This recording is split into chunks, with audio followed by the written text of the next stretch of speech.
Okay, so you know how we as Christians toss around that word sanctification a Yeah. lot? Like we kind of get the gist, but today we're really going to take a deep dive into what it looks like practically day to day, I like it. using Ellen G. White's devotional from My Life Today as our guide. Okay, cool. And it's interesting because she jumps right in with this powerful image from Ephesians 5, Oh, yeah. verses 25 to 27, talking about husbands loving their wives like Christ loved the church. Right. Setting up that whole idea of his love being this cleansing, refining force in our lives. It's pretty powerful. And I think, for a lot of us, that's where the misconceptions about sanctification even begin. Oh, totally. Like we think, okay, I've accepted Christ, I'm trying to be good, but Yeah, this devotional really emphasizes it's way more than just outward appearances. for sure. It's about letting that love actually work on your heart, change you from the inside out. Yeah, because we've all seen that kind of putting on a good front version of Christianity, haven't we? Oh, yeah, absolutely. Like polishing the surface while the foundation's still a mess. Exactly. And the source digs even deeper, using the example of Jesus himself to Yeah. make this point. Oh, wow. Luke 2.52 talks about how Jesus grew in wisdom and stature and in favor with God and man. Wait, so even Jesus grew in grace? That's kind of mind-blowing, isn't it? Right. We usually think of him as already perfect. Yeah. So what does that even mean for us? Trying to follow Christ, but knowing we mess up constantly. Great. If Jesus was still growing, Yeah. what does that say about our own journey? I think it actually offers incredible freedom. Really? God's not expecting perfection overnight. The devotional even says sanctification is not the work of a moment, an hour, or a day. Yeah. He's patient with our progress, just like he was with Jesus. Okay, that is comforting. Yeah. And the devotional uses some pretty powerful imagery to describe this ongoing process too, Oh, yeah. right? Talking about refining and purifying. Absolutely. Like Yeah. our spiritual lives are constantly being refined. God's chipping away at our rough edges, molding us to be more like him. Which, as Seventh-day Adventists, that really resonates with our understanding of present truth and progressive revelation, doesn't it? For sure. That continual sanctification totally matches our belief that there's always more to learn to reform in our lives based on God's truth. Like a lifelong journey of discovery, both of God and who we are in him. Totally. And a huge part of that journey is what this devotional calls daily conversion. Okay, break that down for us.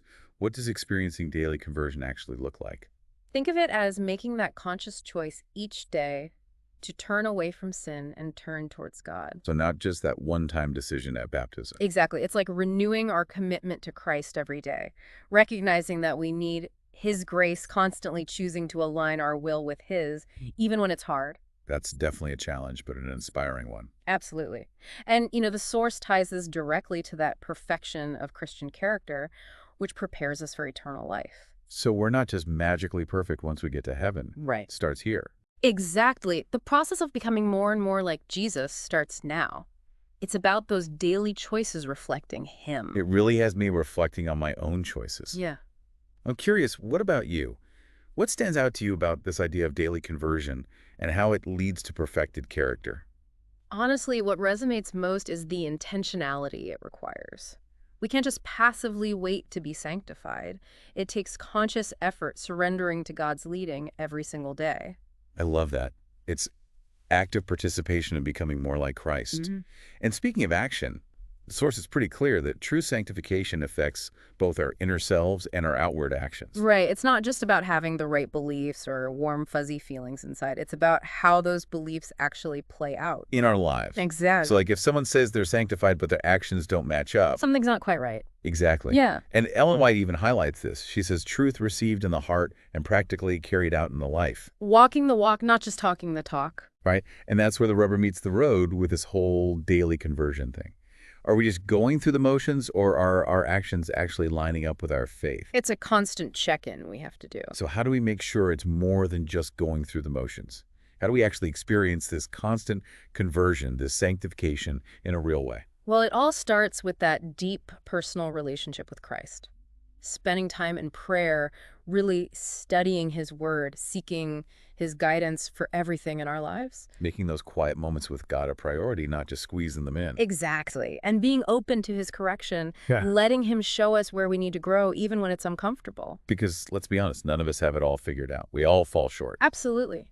But that's the beauty of God's grace. He doesn't expect perfection right away. He meets us where we are, walks alongside us, helps us become more like him. It's that step-by-step transformation, becoming more like Christ each day. And as challenging as that process can be, it's ultimately a joyful one. Because the more we become like Jesus, the more we experience his peace, his joy, his love. Which is really the heart of it all, isn't it? To reflect Mhm. his character so that others can see him in us. Absolutely. Letting his light shine through us so brightly that others are drawn to it. And, this whole concept of us becoming more and more like Jesus, striving for that perfection, it raises a pretty big question, doesn't it? With that, If we're aiming for perfection of character in this life, like the devotional says, how does that affect every choice we make, every interaction we have? that's a great question. It's the heart of the matter.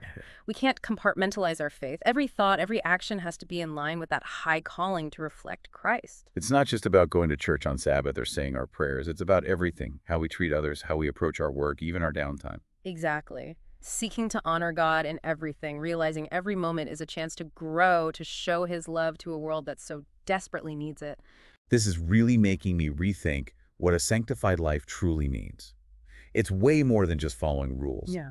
It's about a complete transformation that touches every part of us. It is. It's a radical change of heart and mind, surrendering to God's will and passionately wanting to become more like him. Letting his love work in us and through us, changing us into vessels of his grace. And that is a journey worth taking every single day. I completely agree. And, the more we explore this, the more I realize how profound yet practical Ellen White's insights are. Sanctification isn't some lofty theological idea. It's about having that vibrant, life-changing relationship with Christ. And it's available to each and every one of us. It doesn't matter where we are in our walk with God. We can all choose this daily conversion, this path of being refined and molded into his image. And as we do that, we not only grow closer to him, but we become living examples of his love and grace. For everyone around us. Exactly. And that's a legacy worth striving for. It truly is a legacy that has eternal impact. So as we wrap up this part of our deep dive, I want to leave you with something to think about. We've talked about sanctification being this process of becoming more and more like Jesus. But if perfection is truly attainable in this life, as the source suggests, what does that look like in your daily life? How does it change your choices, your relationships, how you handle the ups and downs that come your way? It's a question we're wrestling with. It challenges us to examine our motives, our actions, making sure they align with that incredible calling we have as followers of Christ. It reminds us that we're called to be more than just good people. We're called to reflect his glory, to be ambassadors of his grace, living proof of his power to change us. And that, my friends, is a calling worth giving our whole hearts and minds to. Really makes you think about the weight of our actions, doesn't it? It's not just about personal piety. It's about truly reflecting Christ in a world that so desperately needs him. And that's where it gets practical, right? Because it's easy to talk about becoming more like Jesus, but what does that actually look like day to day, especially when life gets messy? Yeah, that's where the rubber meets the road, for sure. And, this devotional doesn't shy away from that. It talks about sanctification as this ongoing process of refining and purifying. Yeah, those are pretty intense words. Like, Yeah. I'm picturing how gold is purified with that intense heat and pressure to burn away impurities. Exactly. And if we're being honest, that process of sanctification can feel like a fire sometimes. Those trials and temptations that force us to confront our weaknesses and really rely on God's strength. Which is why this whole idea of daily conversion is so important. It's not like we reach some state of holiness and we're done.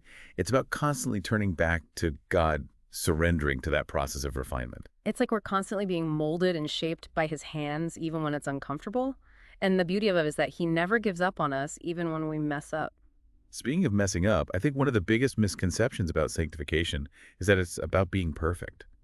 Like we have to reach this impossible standard of flawlessness. Right, like suddenly we have to be superhuman or something. Exactly. But that's not what the source is saying at all. It's about striving for perfection of character, yes, but acknowledging that we're human, we're going to make mistakes. So how do we reconcile those two things? Striving for perfection, but knowing we'll fall short. I think it comes down to recognizing grace. It's not about earning holiness. It's about surrendering to God's grace, letting him do the work in us. It's about knowing our weaknesses and leaning on his strength, Yeah, which I think is one of the most beautiful things about our faith. absolutely. We don't have to have it all figured out. We just have to come to him as we are, flaws and all, and let him do what he does best.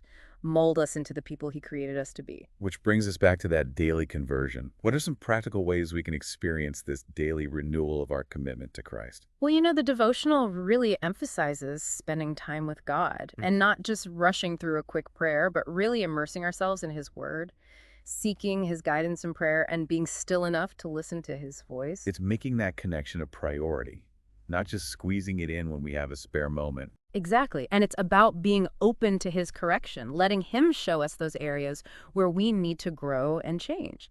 Because we all have those blind spots, right? Yeah. Those areas where we resist change. But true sanctification requires us to surrender even those parts to God. And that can be scary, can't it? To give up control and trust that he knows what's best. But that's where the real transformation happens. Like handing him the chisel and hammer. Say, okay, Lord, do what you need to do to shape me into your image. And, as uncomfortable as that can be sometimes, that process ultimately leads to freedom and joy. Because as we shed those old patterns and embrace his way of living, we experience the peace and fulfillment that only he can provide. What strikes me is the intentionality. Sanctification doesn't just happen to us. We have to participate. You got it. It's about making those conscious choices every day to align our thoughts, our words, and actions with God's will. Choosing to love him, serve him, and reflect his character in every aspect of our lives. And that's where it gets really interesting. Because it's not just about us. It's about our impact on the world around us. Exactly. As we become more like Christ, we become these beacons of his love and grace to a world that so desperately needs it. Our lives become a testament to his power to redeem and restore. So it's not just about going to church or saying our prayers. It's about embodying the principles of Christ's kingdom in our families, our workplaces, our communities, even in how we interact with strangers. It's about living our faith in a way that attracts others to the source of our hope and joy, letting our light shine so brightly that it cuts through all the darkness around us. This makes me think about how we as Seventh-day Adventists have this unique opportunity to demonstrate what a sanctified life can really look like. Our emphasis on health education service, sharing the good news. Those are all expressions of practical sanctification, aren't they? Absolutely. It's all about putting those principles of God's kingdom into action, making a difference in the world, pointing people to the hope we have in Christ. It's showing, not just telling, what a difference Christ makes. And honestly, I think that's one of the most powerful forms of evangelism. Oh, totally. When people see authentic love, genuine joy, a life that's been transformed by grace, it speaks volumes. It makes them want what we have. And isn't that what it's all about? To be living examples of God's power, to reflect his character to a world that needs his love? That's it. It's about being his hands and feet, bringing healing and hope to those around us, pointing them to the one who can make all things new. Powerful thought. But it also makes me wonder, how do we maintain this level of intentionality in our daily lives? How do we keep from getting bogged down by routines and demands and lose sight of sanctification? That's a great question, and one that we'll explore further in the next part of our deep dive. We'll look at some practical strategies for staying focused on that journey of becoming more like Christ, even amidst all the busyness and distractions of life. Sounds like a conversation we don't want to miss. Stay with us, listeners, because there's a lot more to unpack as we delve into the practical implications of living a truly sanctified life. Okay, so we've talked about how sanctification is a journey, not a destination. But how do we actually live that out? How do we stay focused on becoming more like Christ when everyday life has so many other demands? That's the question, isn't it? And I think maybe the answer is realizing that sanctification isn't some separate part of our lives, It's about weaving it into everything we do. So you're saying it's not enough to have our quiet time and then just go about our day? Right. It's about taking those principles of love and grace and service into our relationships, our work, even our hobbies. So how do we make that happen? Because life gets busy, routines take over, it's easy to lose sight of those bigger goals. It is a challenge. But one thing to remember is that those small, consistent choices we make add up, It's like working out. We don't become marathon runners overnight. I like that analogy. Yeah. So what are some of those small choices that build up to a more sanctified life? Well, the devotional talks about this idea of daily surrender, starting each day with a conscious decision to align our will with God's. So it's more than just a quick prayer. It's about setting our intentions for the day, inviting him into it all. Exactly. And that might look different for everyone. Some people might have a longer devotional time reading and reflecting. Others might find little moments throughout the day to pray or even just appreciate God's creation. And it's also about those times when we're tempted to react in a way that doesn't reflect Christ, right? Choosing patience instead of anger, forgiveness, instead of resentment, kindness instead of judgment. Absolutely. Being mindful of what we think, say, and do, making sure it all lines up with God's values. And let's be honest, we're going to mess up sometimes, but that's where grace comes in. It's knowing we won't be perfect, but not giving up on becoming more like Him. It's about getting back up, asking forgiveness, and pressing on. And I think that's where community becomes so important. We need each other for support, encouragement, and accountability. So it's more than just going to church. It's about actively being in fellowship, building those relationships with other Christians who can challenge us and help us stay on track. Exactly. Maybe joining a small group or finding a mentor or even just intentionally connecting with other Christians during the week. You know, this whole conversation really highlights how dynamic our relationship with God is. It's not about hitting some level of holiness and being done. It's this constant back and forth, this conversation with Him as we go through life. Absolutely. And as we learn to depend on Him more, He equips us for everything. He gives us the strength to resist temptation, the wisdom to make good choices, and the love to extend grace to others. It's like we become more like Him, not just in our character, but in our ability to show His love to the world. And I think that's the whole point of sanctification. It's not just about us growing personally, but about becoming channels of His grace to a world that needs it so badly. It's been such a powerful and practical conversation. I feel like we've really gotten to the heart of what it means to live out sanctification in a way that's both challenging and encouraging. I agree. And I hope our listeners feel equipped to continue this journey of becoming more like Christ. So as we wrap up our deep dive into this important topic, I want to leave our listeners with one last thought. We've talked about the process, the challenges, the blessings of sanctification, but really it all comes down to love. Love for God and love for others. It's that love that motivates us to surrender to His will, to do our best in everything, and to show His grace to everyone we meet. And as we let that love change us, we become living proof of His power to redeem, restore, and make all things new. And that's a legacy worth striving for. So until next time, keep seeking, keep growing, and keep diving deep into the truths that transform us. God bless you all. God bless